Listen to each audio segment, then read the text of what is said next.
코로나19 윈TV 오늘의 뉴스 브리핑입니다.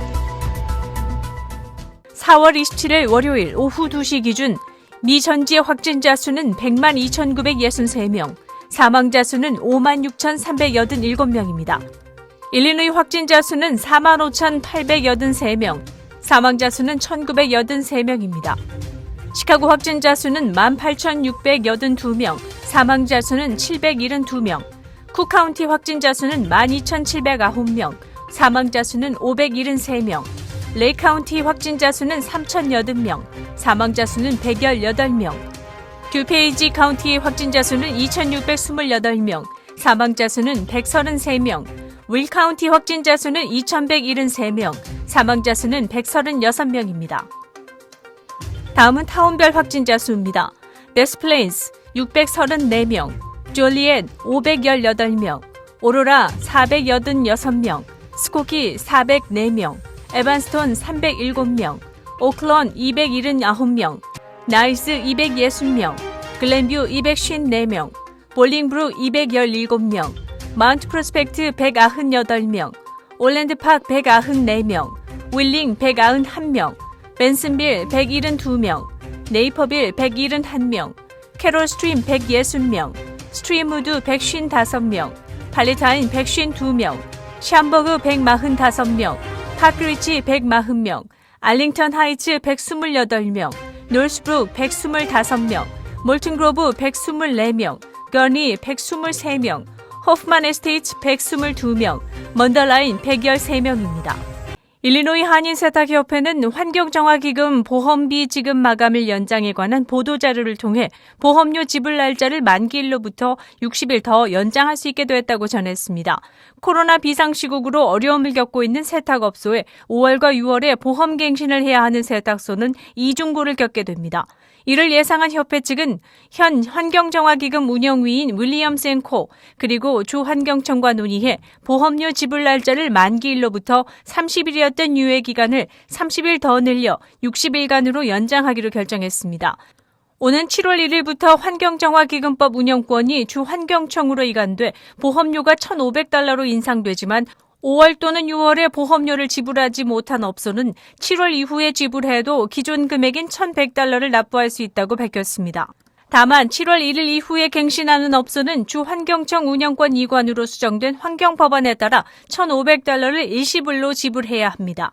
조선영 목사가 심호하는 예수사랑교회에서는 코로나19로 인해 어려움을 겪고 있는 이웃들을 위한 코로나19 세컨마일 이웃사랑 특별 헌금 모으기 캠페인을 이어오고 있습니다.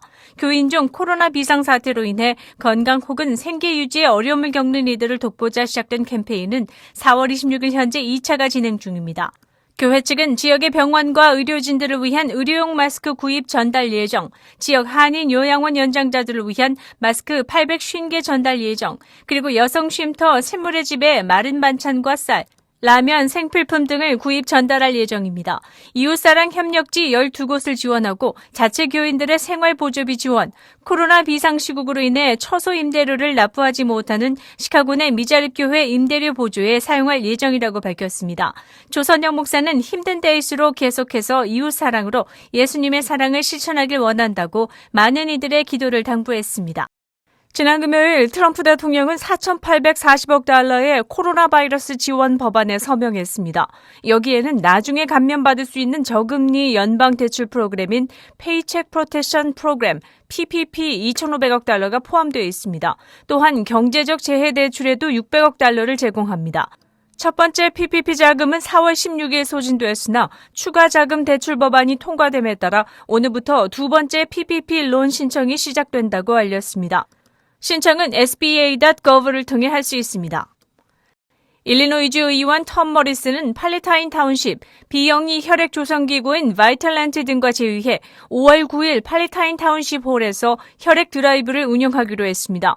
코로나 바이러스 전염병으로 인해 주 저녁에 헌혈이 진행되지 않아 혈액 부족이 심각한 상태에서 이뤄지는 이번 혈액 드라이브는 코로나 바이러스 사태에 사각지대에 놓여있는 수혈 대상 환자들에게 많은 도움이 될 것으로 생각한다고 전했습니다.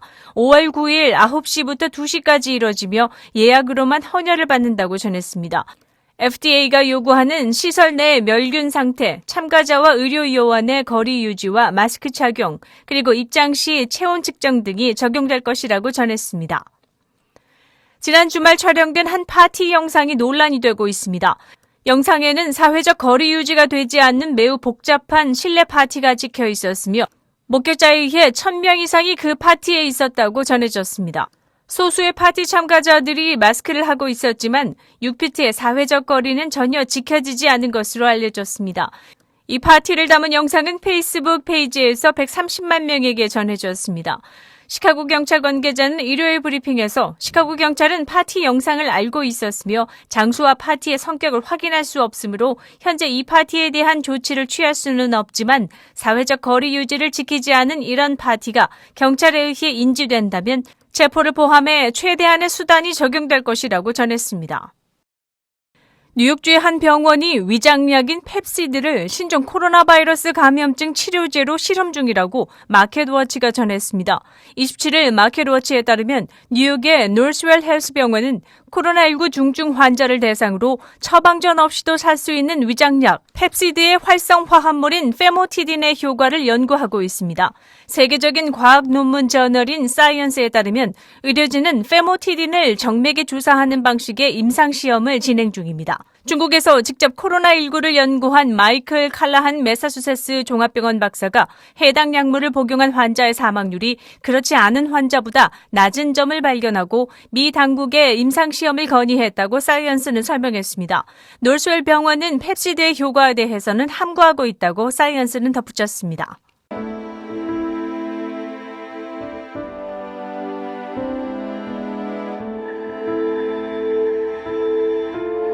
저희 윈TV는 코로나19로 인한 피해가 조속히 해결되기를 기도합니다.